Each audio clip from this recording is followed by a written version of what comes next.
अध्याय प्रथम श्लोक संख्या 46। अनुवाद एवं तात्पर्य कृष्ण कृपा मूर्ति श्री श्रीमद्भैचनारिण भक्तिवेदांत स्वामी प्रभुपाद द्वारा। यदि माम प्रतीकारम अशस्त्रम शस्त्रपाणयः धार्तराष्ट्रारणे हन्योस्तन्मे क्षेमतरं भवेत्। यदि यदि यदि यदि माम माम मुझको अप्रतीकारम प्रतिरोध न करने के कारण अशस्त्रम बिना हथियार के शस्त्रपाणयः शस्त्रधारी धार्तराष्ट्रा धृतराष्ट्र के पुत्र रणे युद्ध भूमि में अन्यों मारे तथा वो मैं मेरे लिए क्षेमतरम श्रेयस्कर भवेत् होगा। यदि शस्त्रधारी धृतराष्ट्र के पुत्र मुझे निहत्ते तथा रणभूमि में प्रतिरोध न करने वाले को मारे, मुझ निहत्ते तथा रणभूमि में प्रतिरोध न करने वाले को मारे तो ये मेरे लिए श्रेयस्कर होगा।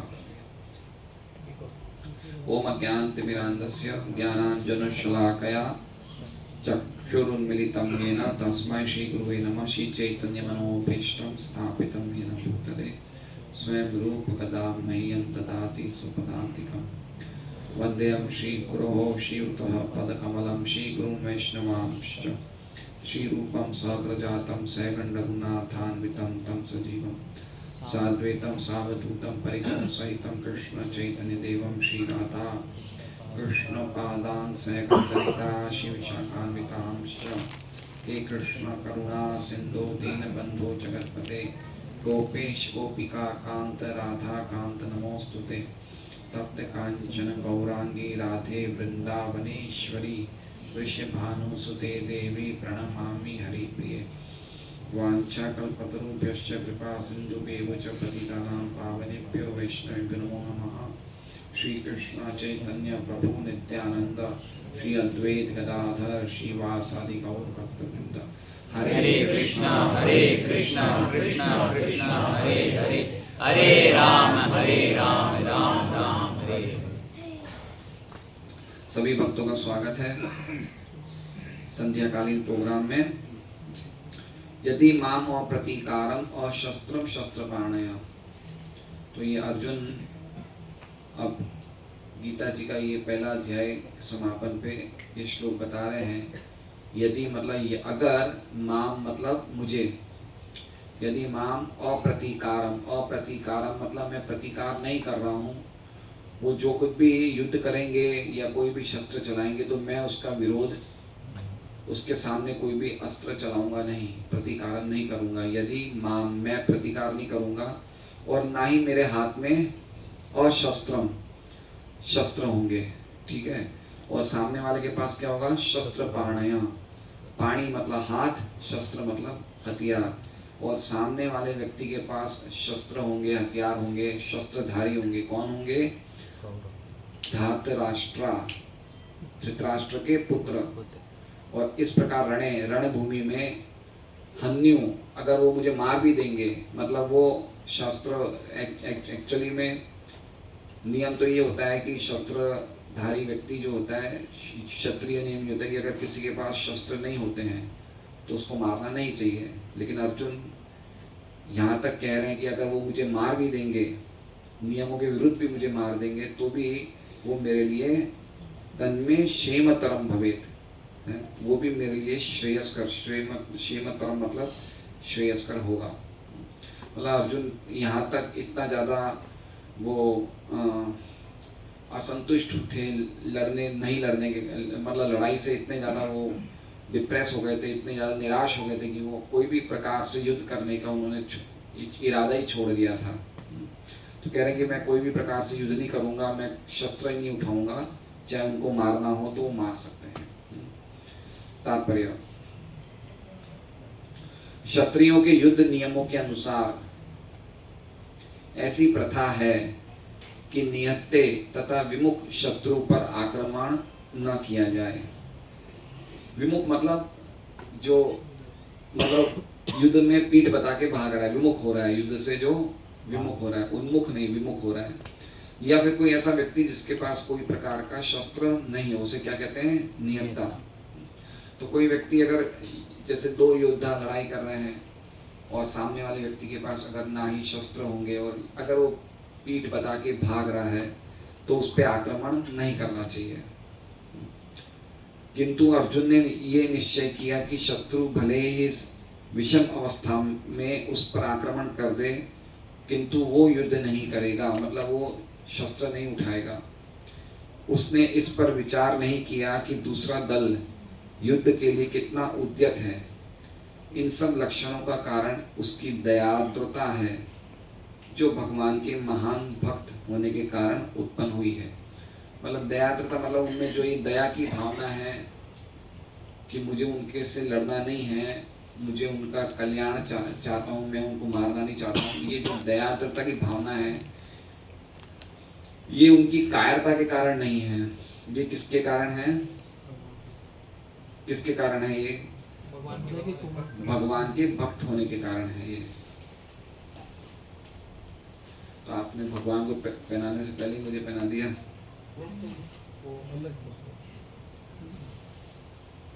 पक्का ही नरक जाऊंगा मैं।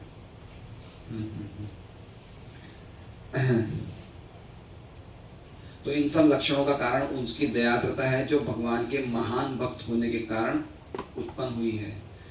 तो भक्ति के जो लक्षण हैं उनके कारण एक भक्त में अपने आप ही महान गुण उत्पन्न हो जाते हैं। कौन सा श्लोक है वो? कोई श्लोक है ऐसा भागवत में? बताइए सौदर्शन प्रभु। यस्यास्म भक्ति भगवते किंचन सर्वे गुणस्तत्र समासते सुरा हराव भक्तस्य कुतो महद्गुणा मनोरथे नासतो धावतो।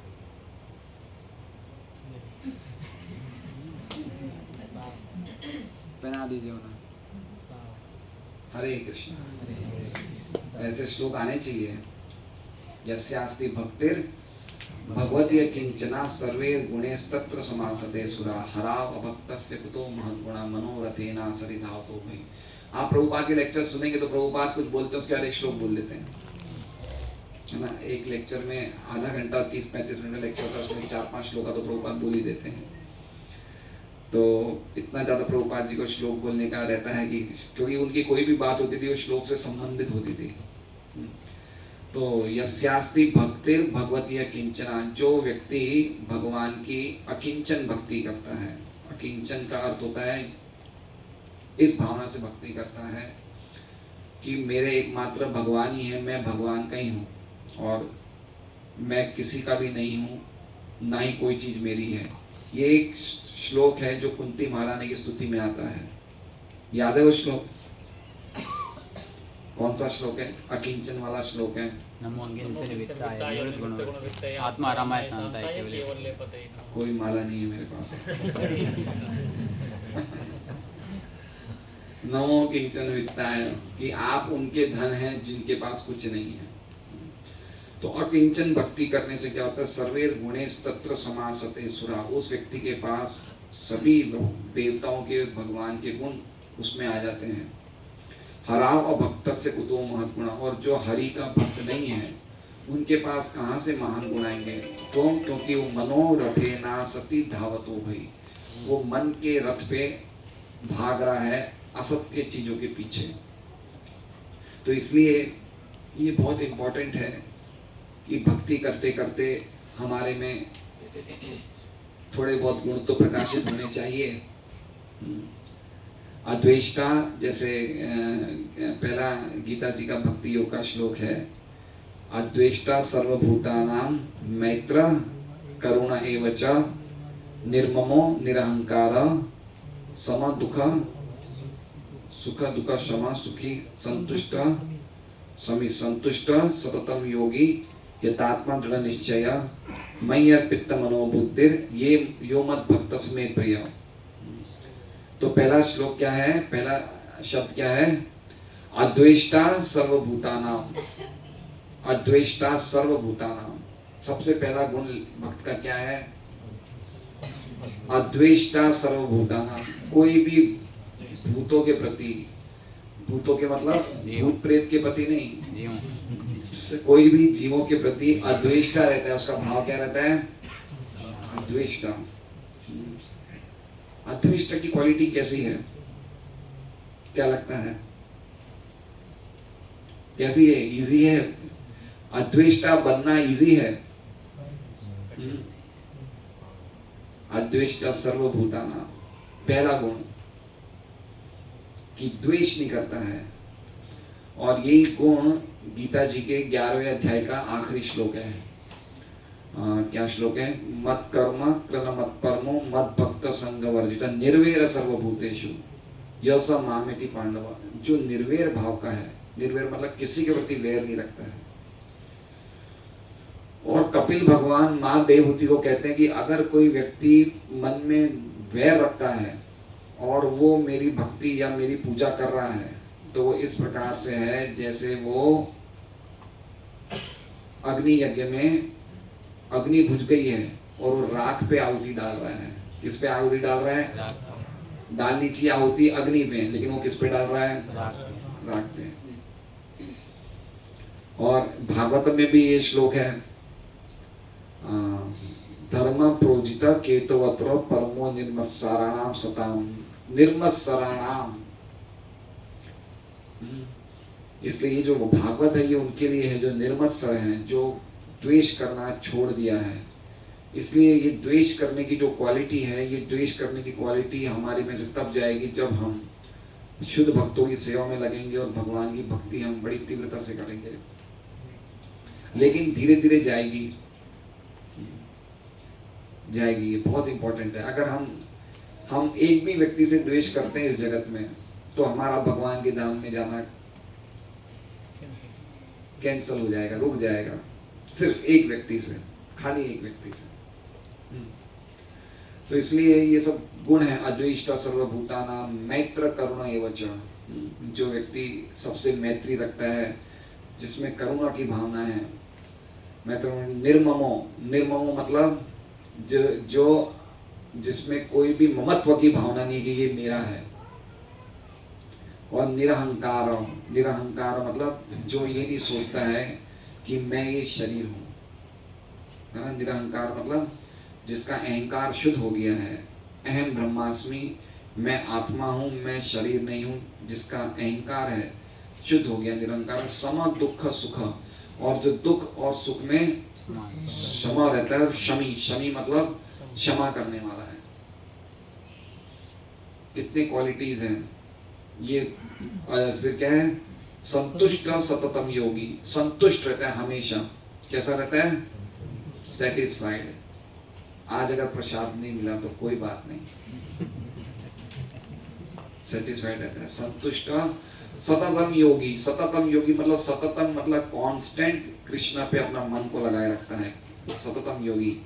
यतात्मा दृढ़ निश्चय, यतात्मा मतलब जिसने अपने इंद्रियों को कंट्रोल में कर दिया है। दृढ़ निश्चय, जो बहुत डिटरमिन्ड है और जो निश्चित है कि मुझे भगवान की शुद्ध भक्ति करनी है। और मयि अर्पित मनोबुद्धि, जिसने मेरे में अपने मन को और बुद्धि को अर्पित कर दिया है। मयि अर्पित मनोबुद्धि यो में भक्त समय प्रिय, वो भक्त मुझे बहुत प्रिय है। तो ये पहला गुण है। कितनी सारी क्वालिटीज है इस पहले एक श्लोक में। बोलना बहुत इजी है, भक्ति योग, चलो बोल के सुनाओ बच्चे बोल देते हैं। लेकिन एक श्लोक में कितनी सारी बातें हैं।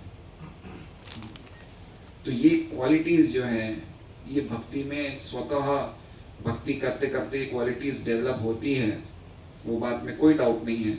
लेकिन हमारे में डेवलप हो रही है या नहीं हो रही है, हमारे कौन से ऐसी कम गड़बड़ियां कर रहे हैं जिसके कारण हम इतने सालों से भक्ति कर रहे हैं, इतने सालों से हम सत्संग में आ रहे हैं, 16 माला कर रहे हैं, भक्तों का संग ले रहे हैं, प्रसाद भी ले रहे हैं, लेकिन फिर भी नहीं डेवलप हो रही है। तो कहीं ना कुछ गड़बड़ हो रही है।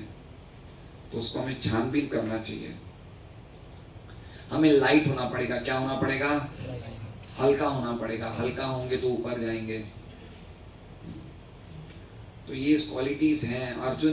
अर्जुन डर के कारण लड़ाई नहीं छोड़ रहा था, लेकिन अर्जुन के हृदय में करुणा के कारण, और वो करुणा क्यों थी? उनका स्वभाव जो था वो भक्त का था। भक्त की दृष्टि जो होती है अलग होती है। तो ये जो गुण हैं भक्ति के, ये जो अर्जुन में थे वो अद्भुत गुण हैं, और वो गुण हर भक्त में आने चाहिए। इसलिए हमें बहुत ही तीव्र भक्ति करनी चाहिए, और इसका एकमात्र रास्ता है कि जैसे हमने भागवत के श्लोक में हमने चर्चा करी, तम पश्य, हमेशा भगवान को देखो, या भगवान के विचारों को, भगवान क्या चाहते हैं हमसे वो करो। तो ये हमारे में भक्ति में हमेशा हम भगवान से जुड़े हुए रहेंगे, और जब हम भगवान से जुड़े हुए रहेंगे तो माया हम पे कोई भी प्रकार का आक्रमण नहीं कर पाएगी। कृष्ण सूर्य सम माया है अंधकार, यहाँ कृष्ण तहाँ नहीं माया अधिकार। इसलिए बोलना आसान है, लेकिन कॉन्स्टेंटली सततम योगी, कॉन्स्टेंट टच में रहना कृष्ण से, ये डिटरमाइंड, जो डिटरमाइंड होगा वो कर पाएगा। उत्साह निश्चय धैर्य, उत्साह निश्चय धैर्य। इसलिए हमारे भक्त का एक प्रश्न था मीटिंग में कि भक्त लोग ढंग से साधना नहीं करते। एक चिट्ठी आई थी ना मीटिंग में कि माला करते टाइम बात करते हैं, और जो से बोलते हैं, पुराने भक्त नए भक्त बात करते हैं। तो ये सब बातें बहुत बड़ी इम्पेडिमेंट्स हैं हमारी अच्छी भक्ति में, अच्छी क्वालिटी में, जिसके कारण जो हमें रिजल्ट्स मिलने चाहिए वो रिजल्ट नहीं मिलते हैं। इसलिए हमें प्रयास करना चाहिए कि हमारे में ऐसी क्वालिटीज आए जिससे कि भगवान के लिए हम और प्रिय बने। हमारा एकमात्र ये उद्देश्य होना चाहिए कि जो मैं भक्ति कर रहा हूँ, जो मैं साधना कर रहा हूँ, क्या ये भगवान को प्रिय है, ये क्या भगवान की प्रसन्नता के लिए कर रहा हूँ, वो क्वालिटी होनी चाहिए हम। हाँ, तो इस प्रकार के भाव होने चाहिए। तो इसलिए यस्मान् नो द्विजते लोको लोकान् नो द्विजते च हर्षमर्ष भयोद्वेगे मुक्तो यः स च मे प्रिय। दूसरी क्वालिटी, यस्मान् नो द्विजते लोको, कोई भी व्यक्ति भक्त से उद्विग्न नहीं होता है, और ना ही भक्त कभी भी किसी व्यक्ति से डिस्टर्ब होता है। और हर्ष अमर्ष भयो वेगेर मुक्तो यः स च मे प्रिय, जो हमेशा हर्ष में और अमर्ष में, भय में, और क्या कहते हैं, भय के वेग से हमेशा मुक्त रहता है, वो भक्त मुझे प्रिय है। तो कभी कभी हम देखते हैं कि हमारे भक्तों में एक दूसरे भक्तों के बीच में टसल हो जाती है। टसल मतलब समझ रहे हैं? और हम लोग इतना ज्यादा वो हो जाते हैं कि हम एक दूसरे की शक्ल भी नहीं देखना पसंद करते हैं। तो ये क्वालिटीज जो है, कैसे ये भगवान को क्या पसंद है, तो ये देखना चाहिए कि कहाँ हम लोग कैसे, और ऐसे समय क्या करना चाहिए, ऐसे समय क्या करना चाहिए। ऐसे समय हमें देखना चाहिए कि अगर हमारी तरफ से कोई 1% भी गलती है तो हमें उस भक्त से गले में लेना चाहिए कि मेरे कारण आपके हृदय में ठेस पहुंची है, तो मुझे क्षमा कर दीजिए। तो भक्तों को जितना भी हम लोग, हमारा ये परिवार है, भक्तों का परिवार है, क्योंकि हम लोग ने जगत के लोगों से संबंध तोड़ा है भक्ति में प्रगति करने के लिए।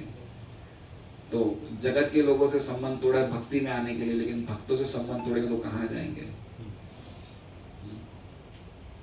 इसलिए बहुत इंपॉर्टेंट है कि समझें कि अगर हम लोगों में प्रीति का संबंध होगा तो हम लोग प्रचार कर सकते हैं, और सुखपूर्वक समृद्धि से और अच्छी भावना में हम लोग भक्ति कर सकते हैं। तो ये श्लोक का विशेष यही एक अनुवाद तात्पर्य है। हम एक और श्लोक लेते हैं, आप लोग मेरे पीछे बोलिए। संजय उवाच एवं उक्त्वा अर्जुनः संख्ये रथोपस्थ उपाविशत् विसृज्य सशरं चापं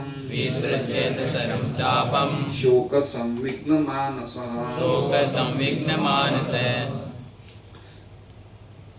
संजय ने कहा, युद्ध भूमि में इस प्रकार कहकर अर्जुन ने अपना धनुष तथा बाण एक और रख दिया और शोक संतप्त चित्त से रथ के आसन पर बैठ गया। एवं उक्त्वार्जुन, एवं मतलब इस प्रकार मतलब उसने जो पिछली बात बोली थी उसको कहते हुए कह रहे हैं, इस प्रकार बोलते हुए अर्जुन क्या किए, अर्जुन ने युद्ध भूमि में, संख्य मतलब युद्ध भूमि, और एक होता है सांख्य, एक होता है संख्य। सांख्य मतलब सांख्य योग, संख्य मतलब युद्ध भूमि में रथ पे बैठ गए, उपस्थे उपाविशत, उपस्थे मतलब रथ के आसन पर बैठ गए, और क्या किया, विसर्ज्य सशरम चापम, विसर्ज्य मतलब उन्होंने अपने सशरम, शर मतलब बाण और चाप मतलब धनुष, अपने धनुष और बाण को विसर्ज्य साइड पे रख दिया। क्यों, शोक संविग्न मानस, उनका जो मन है शोक से संविग्न हो गया, संविग्न मतलब शोक से उद्विग्न हो गया उनका मन, और उन्होंने बांडी छोड़ दिया। बांडी छोड़ना बहुत बड़ी बात है। अर्जुन ने प्रतिज्ञा ली थी कि मैं अपना गांडीव कभी भी छोड़ूंगा नहीं, लेकिन उन्होंने गांडीव अपना साइड पे रख दिया। तो एक महाभारत का एक सीन है जिसमें कर्ण और युधिष्ठिर में बहुत ही अद्भुत युद्ध होता है, और युधिष्ठिर उस युद्ध में घायल हो जाते, किनके द्वारा, कर्ण के द्वारा घायल हो जाते। पता है आपको ये स्टोरी? जगत प्रभु को पता है? हैं? हाँ, किनको? फिर क्या हुआ? मेरे को युद्ध में मर गया था। हाँ नहीं, ये आपने प्रद्युम्न वाली स्टोरी मिक्स कर दी। उन्होंने ऐसा कहा था कि तुम्हारे गांडीव को धिक्कार है अर्जुन। हाँ, गांडीव धनुष के बारे में बोल। तो इस स्टोरी में ऐसा होता है कि अर्जुन घायल युधिष्ठिर जब हो जाता है, तो युधिष्ठिर की स्थिति को देखते हुए अर्जुन, कर्ण बहुत इंसल्ट करता है युधिष्ठिर की, बोले तुम तो क्षत्रिय ही नहीं हो, तुमसे तो क्या मैं लड़ूंगा, जाओ मुझे तुम्हें नहीं मारना, है ना। वो उसको मारने का पूरा इजी अपॉर्चुनिटी थी, किसको? कर्ण को। युधिष्ठिर को मारने की पूरा अवसर था, लेकिन कर्ण की प्रॉमिस थी कि मैं खाली अर्जुन को ही मारूंगा। तो युधिष्ठिर को बोलते जाओ, तुम्हें युद्ध, मुझे, तुम क्षत्रिय ही नहीं हो, तुमसे क्या युद्ध करूंगा, और ऐसे युधिष्ठिर को इंसल्ट करके छोड़ देते हैं। युधिष्ठिर बहुत पूरे अपमान सहित वो अपने टेंट में चला जाता है, तंबू में चला जाता है। यहाँ पे अर्जुन युद्ध कर रहा था, और अर्जुन को पता चलता है कि मेरे भाई को इस प्रकार से घायल किया गया, और वो अपने टेंट में है। तो अर्जुन सीधा युद्ध को छोड़ के सीधा कहाँ जाते हैं? युधिष्ठिर के कैंप में जाते हैं, और युधिष्ठिर से पूछने जाते हैं, भैया आपकी तबीयत कैसी है। अब युधिष्ठिर को पास जब अर्जुन आता है, तो युधिष्ठिर को क्या लगता है कि अर्जुन ने मेरा बदला ले लिया, किससे? कर्ण से। कर्ण को मार के मुझे खबर सुनाने आ रहा है कि भैया मैंने कर्ण को मार के आपका बदला ले लिया। तो युधिष्ठिर बड़े खुश हुए कि अर्जुन ये कथा खुशखबरी सुनाने आ रहा है। लेकिन जब युधिष्ठिर को पता चलता है कि अर्जुन ये ने अभी तक कर्ण को नहीं मारा है, तो युधिष्ठिर गुस्से में क्या बोलते हैं, धिक्कार है तुम्हें तुम्हारे गांडीव पे, तुम्हें तो अपना गांडीव छोड़ देना चाहिए। तो अर्जुन ने ये वचन लिया था कि कोई भी अगर मुझे अपना गांडीव छोड़ने में बोलेगा, मैं उसी टाइम उसे मार दूंगा। तो जैसे युधिष्ठिर ने बोला, अर्जुन युधिष्ठिर को मारने चला गया, सीधी तलवार निकाली और युधिष्ठिर पे, अपने बड़े भाई पे वार करने चला गया। तो भगवान ने अर्जुन को रोक दिया, बोले नहीं, बोले क्षत्रिय तरीके में मारने का एक और भी अच्छा तरीका है, तुम युधिष्ठिर की इंसल्ट कर दो, उसकी इंसल्ट होगी तो मरने से भी बढ़कर हो गया वो। तो अर्जुन युधिष्ठिर की इंसल्ट करते हैं और बोलते हैं कि जब द्रौपदी का अपमान हो रहा था, अगर मैं होता तो मैं पूरी कौरव सेना को मार देता, लेकिन आपके कारण मैं कुछ नहीं बोला, आप तो ना तो पुरुष हो ना ही क्षत्रिय हो। किसको बोलता है अर्जुन? युधिष्ठिर को। युधिष्ठिर की इंसल्ट कर देता है, इंसल्ट करके युधिष्ठिर को मार देता है, और फिर वापस पैर पकड़ के क्षमा मांगता कि मैंने भैया गलती की, आपको मैंने इंसल्ट किया, मुझे क्षमा कर दीजिए। तो अर्जुन ने अपने वचन को पूरा किया कि जो उसे गांडीव छोड़ने को बोलेगा उसे मार देगा। तो ये बता रहे हैं, ये पॉइंट मैं इसलिए कह रहा हूँ कि उनको अपने गांडीव को कभी वो छोड़ नहीं सकते थे। तो अब ये बताया जा रहा है कि वो इतने ज्यादा शोक संविग्न हो गए थे कि वो अपने गांडीव को छोड़ने के लिए मजबूर हो गए। उन्होंने अपना गांडीव और जो बाण था वो साइड पे रख दिया। तात्पर्य, अपने शत्रु की स्थिति का अवलोकन करते समय अर्जुन रथ पर खड़ा हो गया था, किंतु वो शोक से इतना संतप्त हो उठा कि अपना धनुष बाण एक और रखकर रथ के आसन पर पुनः बैठ गया। देखिए, ये एक बात समझनी चाहिए कि हर व्यक्ति के जीवन में जब कुछ ऐसे मोमेंट्स आते हैं, जब उसे शोक आता है तो बहुत डिस्टर्ब हो जाता है। कभी कभी उसके मन में ऐसी भावनाएं आती है कि यार मैं क्यों जी रहा हूँ, मेरे जीने का उद्देश्य क्या है, सब कुछ कितना अजीब सा लग रहा है। वो अपने आप को बिल्कुल निराश समझता है, कुछ करने का मन नहीं करता है।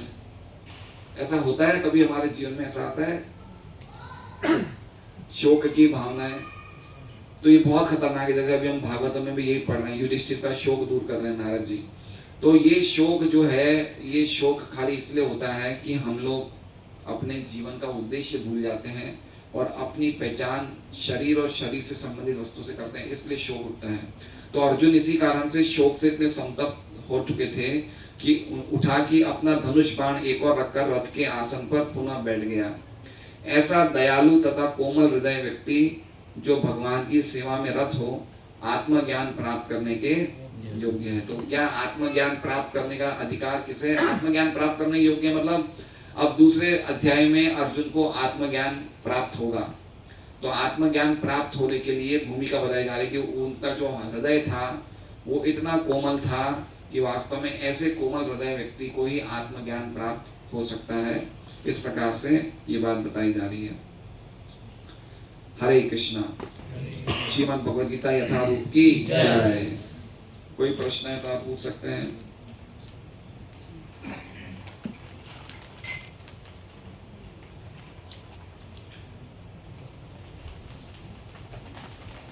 किसी को द्वेष होता है, सामने वाले का व्यवहार नहीं पसंद आता है, वो नहीं समझ रहा है, तब क्या करें? हाँ, अगर कुछ का व्यवहार समझ में नहीं आ रहा तो द्वेष तो नहीं होना चाहिए।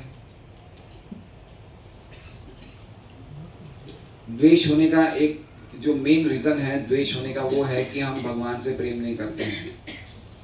जब हमारा भगवान से समर्पण की भावना, सेवा की भावना, हमारी अटैचमेंट बढ़ेगा तो हम अपने आप ही देखेंगे कि हमारा द्वेष, जिन लोगों के प्रति हम द्वेष करते थे वो कम हो रहा है।